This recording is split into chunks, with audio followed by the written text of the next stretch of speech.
I'm a product of the home video boom.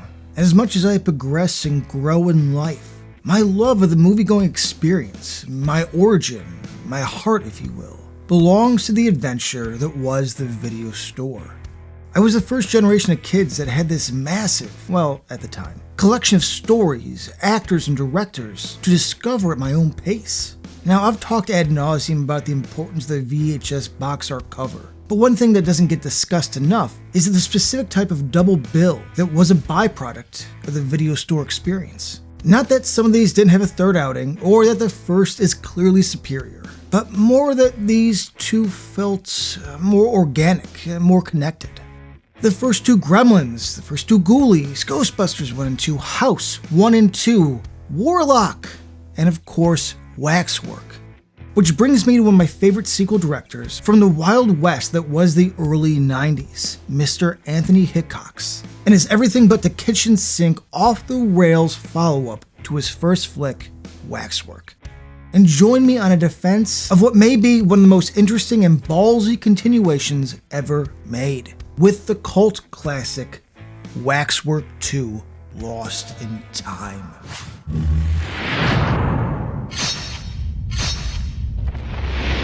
Waxwork still stands as a great cult classic that is a perfect mix of late 80s charm, practical effects, some great, some not, and an inventive horror plot that encompasses many other genres. To me, it's a solid VHS era classic that was on a solid rotation, and also happened to introduce me to the eccentric director Anthony Hickox. It had Billy Peltzer, Zach Galligan playing against type, and gave some great and unexpected gore.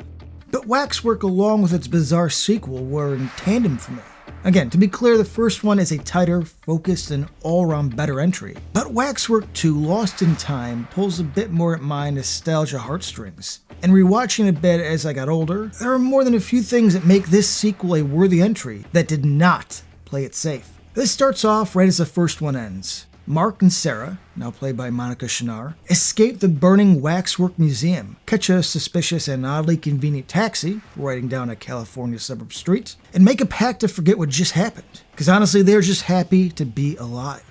Except the hand that survived at the end of the first now goes full Evil Dead 2 and kills Sarah's stepfather, who she calls stepfather. I can explain, stepfather, Weird. And is played by the all-time drunk and all-around great guy, George Buck Flower. And for some reason, Sarah is no longer rich, but is now poor. Also weird. Original actress Deborah Foreman didn't return because she was dating Hickox during the first film, and had since broken up. Their separation had been called, complicated. So maybe this has to do with recasting and a bit of a poke. Who knows? But Sarah is then charged with the murder of her stepfather, which leads to our natural time and tonal jump. Since Waxwork 2 was made 4 years after the first, this kind of helps a lot with the change in tone and the look of the actors, as Zach Galligan was looking slightly older. We get a cameo by returning Sir Wilfrid, Mr. Patrick McNee, who was wise enough to record himself before his unfortunate head removal. Oh my goodness! Explaining the need for time jumping and time warriors to fight the supernatural evils. And it's here where Waxwork 2 becomes its own. Tonally, this follows what was a bit of a trend at the time, with some sequels expanding the humor, sense of adventure, and adding a pinch of a more family-friendly approach. Now, because it was the 80s, which was a decade of brass balls and a lot of, Cocaine. We got untamed creativity with a widescreen push that could not exist today. Ghostbusters 2 put in baby snatching and Head on Spikes. Bogus Journey goes from hell to heaven and ends with Soul. Gremlins 2 is this batshit crazy meta-commentary on sequels that brought everything up to 11. While Waxwork 2 decides to lean far into the whimsical and fantasy element, while also keeping the surprisingly brutal gore from the original. It's these different genre changes that give you the whiplash of craziness. 1 minute we're in an Alien ripoff, the next we're experiencing a Vincent Price joint. True to form, Hickox adds an over-the-top love and embellishment for each and every story set within the different subgenres. Frankenstein's entry is kinda cute, Mark playing things more kind and understanding, not wanting to feed the poor monster slop. It's almost sitcom-esque. Then the monster murders Dr. Frankenstein and goes full Evil Dead 2. Then we get the alien ripping off heads, followed by the one and only David Carradine giving sage advice in a Princess Bride-esque story. Strike once for Lenore, and for all the others who have suffered under the rule of the Master. And let's not forget Bruce Campbell stealing the movie with his John Loftmore character. This segments its stories a lot more than the first and allows for everything under the sun to happen. And Hickox wisely takes the parody route by skewering everything he loves. Both a laugh and a sincere wink. Tonally, things get so damn wacky that I can't help but raise a drink.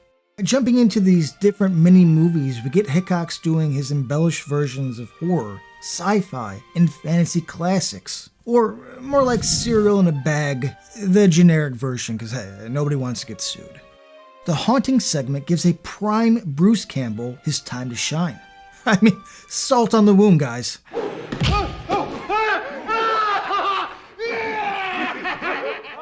Not to mention some inventive camera work. The alien influence segment has the wet industrial look down pat, along with the intense and heated exchange from the crew. But it's the last chunk where things slow down and get you comfortable in the whimsical fantasy story where Carl from Die Hard plays the main villain and the one Mark needs to defeat. I want blood. We get a fast track to a plethora of movie jumps, something Hickox is clearly doing with love. From stopping Jack the Ripper, interrupting Nosferatu with Drew Barrymore. It's one of the most inventive and ridiculous endings, and what I love the most. The 80s cocaine would be proud to see this 90s hodgepodge of subgenres, with bad wigs and comically bad clothes. Mark getting the piece of evidence needed to clear Sarah by cutting off a zombie's hand, while sword fighting Carl from Die Hard, in Dawn of the Dead, dressed as Tony Manero. And I ain't got the power anymore. Even if the fantasy section wears out its welcome, it's here we set up the big bad and the stakes. The ultimate prize, existence. Because, and again spoilers, this dimension is a video game being played by God and the devil. Oh man. Yep. That's what's at stake, man. You gotta love it in a way, you know? Go big or go home. They just don't make them like this anymore. Galligan has that boyish charm. It works as the man trying to free his woman from a castle shtick. A lot of the goofy and enthusiastic charm comes from the adventure that feels like something which is meant for more of a family. Except for this. And that's why I love Waxwork. It's this dueling tones that is all over the map. It's a fascinating watch that holds nothing back, and Waxwork 2's only ties to the first film are these two characters. You know, since there isn't a Waxwork museum in the sequel. Good. It's too easy to retread. I'll always appreciate that this decided to aim so damn high it went to space. Seeing this tonal shift while jumping between so much could be suicide. Yet here, it's an entertaining schizophrenic blast. What makes these Waxwork flicks so great is these were never grounded enough to even need a damn shark. It started off already mid-jump. Returning effects artist Bob Keane handles this well and keeps the gore intense and surprising. Yeah, some elements come across a bit too cheap. The monster in the alien section looks like shit. And the spaceship model is bad. I'm talking bad. And then there are the wigs. God, the wigs. But because things are clearly poking fun in more of a parody-esque style, I can't guarantee these cheap additions weren't purposely done. But either way, it doesn't distract from the overall roller coaster of a good time. Waxwork 2 embraces more of the fantasy aspect from the original, dials it up to 11, and brings the gore along with it. This may not be as slick as part 1, but the thirst for adventure is here, and ends it in a way that promises future adventures with Mark and Sarah. And it's that right there that would have made for a fun trilogy. But at last, it never came to be. Life can be a fickle bitch, and what was left was a two-parter worth exploring. Let's go cops, zombies, and a comical use of force from an 80s gem. I mean, if anything, we can unite around this goofy premise. And we would never take something fun and dumb from the past and skew it with a twisted, pathetic hot take that endows a meaning that the original filmmaker had never intended while specifically pushing an agenda without taking into consideration the tone, style, or meaning of the film in question. I mean, as long as we don't do that. Motherfucker. Since I haven't yet lost touch with reality, I'm here to defend and celebrate Dead Heat. This was in the sweet spot of the buddy cop 80s. It was the golden era of mismatched characters, put through an adventure so 80s. You'd think you were f***ed by a mullet while learning a valuable lesson in the northwest suburbs of Chicago. A simpler time, really. And zombies were also making some cash. This was a time where cocaine flowed like a snowy winter night. Creativity was encouraged, and high concept, or what-if movies, were all the rage. This, my friends, is how we got the zombie buddy cop Dead Heat. One of the better openings and a tonally perfect setup. Starts with a jewel heist and two undead robbers who can't seem to be taken down by the beat cops at hand. Cue my main man Treat Williams, and an unusually buff Joe Piscopo. This is what I loved about the 80s. The sheer audacity, ridiculousness, shotgun blasts, grenades, cars a weapon, all to take out these two. We even get a captain that's fed up with all this nonsense. You better believe the captain's going to hear about this. I mean, let's not even mention the property damage. Reckless endangerment of property and lives. Use of a non-regulation firearm. That was me, not Bigelow, sir. But it's this campy, cliched charm that makes Dead Heat what it is. Take something tried and true, and add zombies. Treat Williams plays the straight-laced and well-dressed Roger Mortis, whom, if you were a betting man, would assume would be the human to the wacky zombie partner. Joe Piscopo plays Doug Bigelow, the lovable scoundrel who, surprisingly enough, does not become the zombie. Can we appreciate this little twist to character writing? It's standard to keep the fun character in play, but here, we basically give Murtaugh special abilities, which is pretty clever considering. Treat and Piscopo are surprisingly great together. And it's not like teaming a comedian with an actor hasn't worked before or since, but there is a level of levity and banter that can only work with great chemistry. Is it cheesy? So this is what a library looks like, huh? You know, I've never seen one of these things from the inside. Roger, you were underwater in that jacuzzi for 5 straight minutes. That's right, I was. Did you teach my girlfriend how to do that? You have the right to remain disgusting. You sure that's necessary? You can't be too careful. Yeah, I hope so. Total disregard for life-changing technology. I'm no deader than you are. Roger, it's the resurrection machine. I still don't believe it. This is the epitome of 80s schlock. There is a time limit here as Treat, along with any of the other undead, rot from the second they are brought back, and only have about 12 hours to live. Hey, you're hurt. Lady, I'm fucking dead. And he needs to figure out who's resurrecting the dead, who built and financed this machine, and what exactly is going on. We have the dad from Billy Madison and A Christmas Story, which I'll just refer to him as Dad going forward, playing Dr. McNabb, who's clearly in on the scheme and just has to play it cool enough to evade suspicion. Just stop by to reserve a body bag. Oh, that's very good. Oh, Perfect. Like a thief in the night. Now Randy forcefully partners up as her dead dad, played by the master himself, Vincent Price, may be the key to all of this. This leads to some fun and inventive action sequences, along with some stylistic and unique zombie makeup. I kinda got a thriller-esque monster vibe to these zombies. Another thing that stands the test of time are the effects, done by Steve Johnson, who was responsible for and helped out on some of the true greats. The guy knows his stuff, and I'm not sure why, Dead Heat doesn't get enough praise for its makeup and effects. Let's take a look at the Chinese restaurant scene, which is one of the more inventive ones in the movie, and it even has this kind of slight Cronenberg vibe. I mean, this is shot cool, it looks cool, the effects work. I mean, this is one of those scenes I expect to see in the best ofs, but I never do. I love that it even starts off with some practical wisdom. Your friend takes one more step, he'll find himself dead. Life and death are both expressions of the same eternal spirit. Yeah. Fair enough, Chinese dude. Fair enough. And let's not forget to mention the henchman from Three Ninjas as, well, here he's a badass henchman. I mean, let's be honest, you got a talent, use it. Even the melting shot, once the dead's time expires is impressive. It's cool. I mean, it's the bygone era of practical effects, and this is kind of why CGI at its absolute best will never truly age well. Like, this is a reverse shot, but it still looks a lot better than anything you see today. There's a lot to commend, and Steve Johnson rocks it out. Over the course of the movie, Treat decays more and more, before eventually being caught by, surprise? Good old Dad. And though I hate to ruin a 30-year-old movie for some, you really should have seen this coming. This double cross puts forth a sequence where Treat is handcuffed. Holy shit! Is that Tom Noonan? Yeah, that's Tom Noonan, right? What? No? No, it can't be. It can't be. That is Tom Noonan. A Ripper cameo before it even existed. Nice.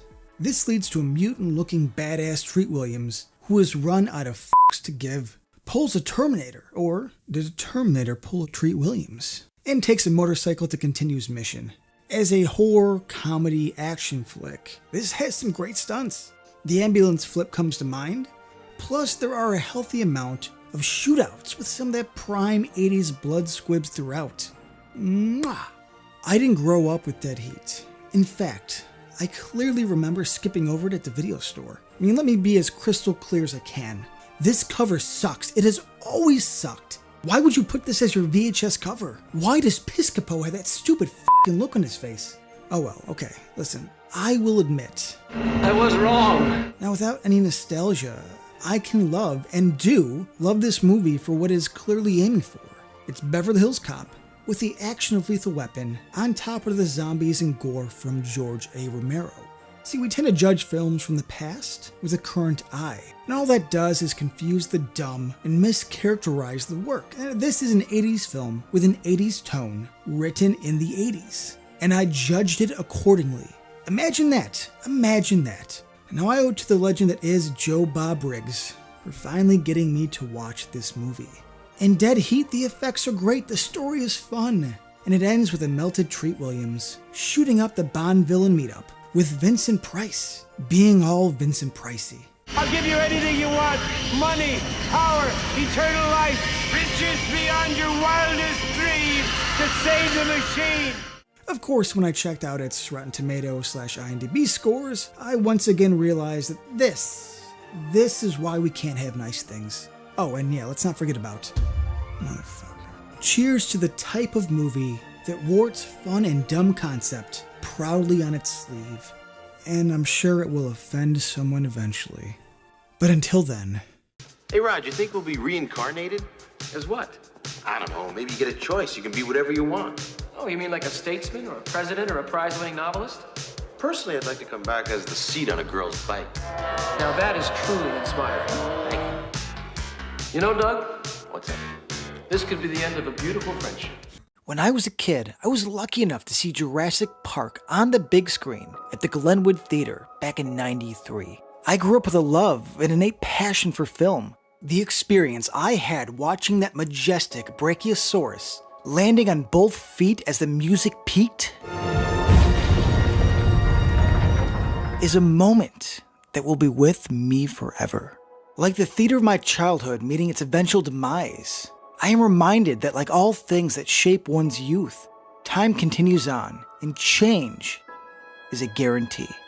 Nearing the time of the original release, a quick-witted filmmaker snuck in first and gave us the damn fine midnight movie that is Carnosaur. Roger Corman, one of the B-movie kings, put out the ridiculous, over-the-top, hyper-violent dino pic to compete with Spielberg's Jurassic Park. And though the rest is history, as they say, I'd love to look back at this goofy, fun film and give it the credit and respect it never got. Because if there was ever a black sheep, this is it. The thing that surprises me most is that we got exactly what we should have, and probably a bit more. Yet, with its online scores being brutally low, I can only wonder what people were actually expecting. Corman is famous for shoestring budgets and cheesy drive-in cinema, but the man is no hack.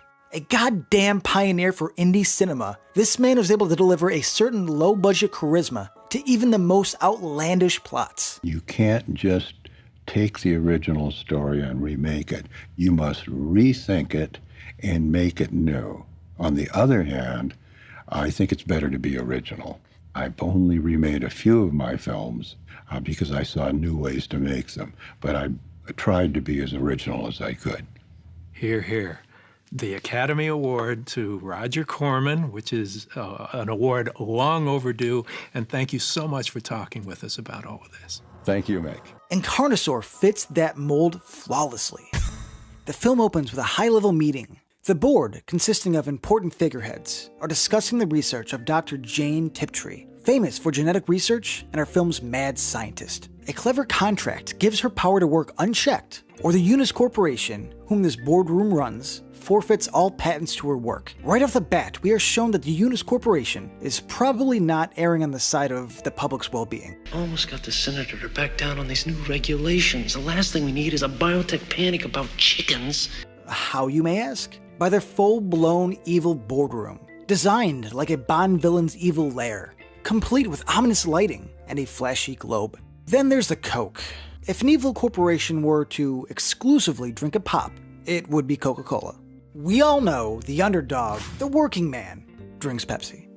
This whole place is like something out of You Only Live Twice, and is perfect at setting the over-the-top style and tone. Tiptree has been secretly working on infecting chicken eggs with different DNA strands, recreating the dinosaur. What I love here is that the story has more going on than it probably should. We have the dino that hatched from the oversized chicken egg that goes on a killing spree while it rapidly grows. Then there's the pandemic that secretly impregnates all women with dino embryos. And to top off this shit medley of Jurassic proportions, we have the government desperately trying to cover it all up. With all these different story threads going on, the main focus is on our protagonist, the night guard with a drinking problem, Doc Smith. He partners with frenemy and extremely dated tree hugger Thrush. Yeah, that's her name. These two of opposite ends must work together to stop the killer dinosaurs and find a cure for the sickness that has taken over the town. The story plays out in a predictable yet entertaining fashion. The escaped dinosaur spends the first half of the film on a carefree killing spree. The townsfolk seems to think it's a wild bobcat, and the Unis Corporation is trying to get ahead of the problem. Carnosaur fits in more with the 80s slasher subgenre than anything Jurassic Park tried. Besides a few characters, you really are rooting for the dinosaurs. During a cool and hip joyride, yeah, this is what we did before the internet, the little monster ends up murdering the ever-living shit out of everyone. And a great scene set to that beautiful southwest sunset. Brutal and over the top, thank you. Now fully grown, the mutant dino heads over to the construction site that Doc watches over. The hippie commune has chained themselves to the equipment as a sign of protest over the destruction of their land. We're not moving, you understand? You go call the cops. Call the news. Let me pause. This film has some lighthearted jabs at hippies and vegans. Oh, and can I get anyone a tofu burger, vegetarian, sprout, wheatgrass sandwich? Maybe some herbal tea? I have no issues with both, as I do love Blind Melon. But it's a bit sad that my first thought during this rewatch was, I wonder if they'd pull this now, as it may be argued as insensitive to the vegan hippie culture. And then I gazed out my window and reminisced. This was considered PG. This was how childhood adventures ended. This was a graboid. And then I'm brought back to Carnosaur, while everyone gets exceptionally killed.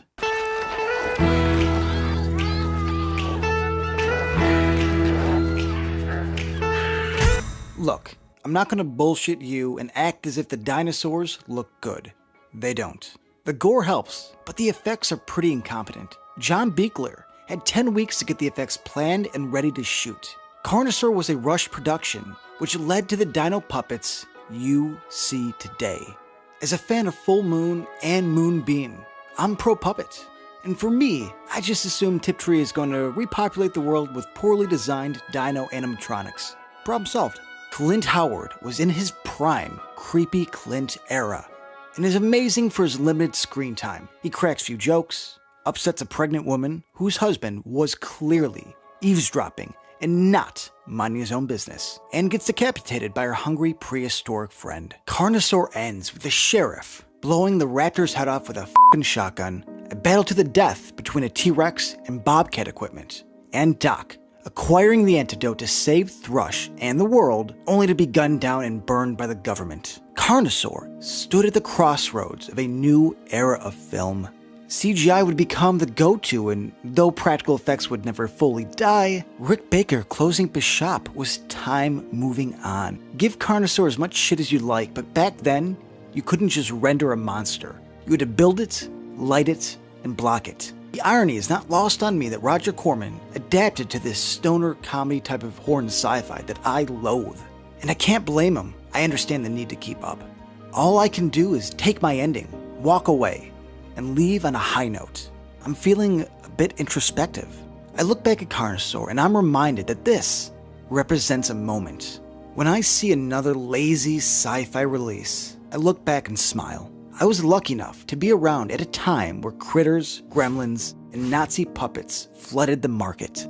We had all the momentum. We were riding the crest of a high and beautiful wave. So now, many years later, it's all a distant memory. You can go up on a steep hill in Hollywood and look out.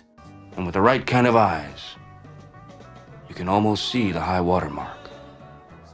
That place where the wave finally broke and rolled back. Life is quick. Enjoy what you can while you can. I may hate this new wave of cult, but I do believe it's a necessity. There is a much needed film balance between the brilliant and the midnight specials. Together, they make up this little thing called life.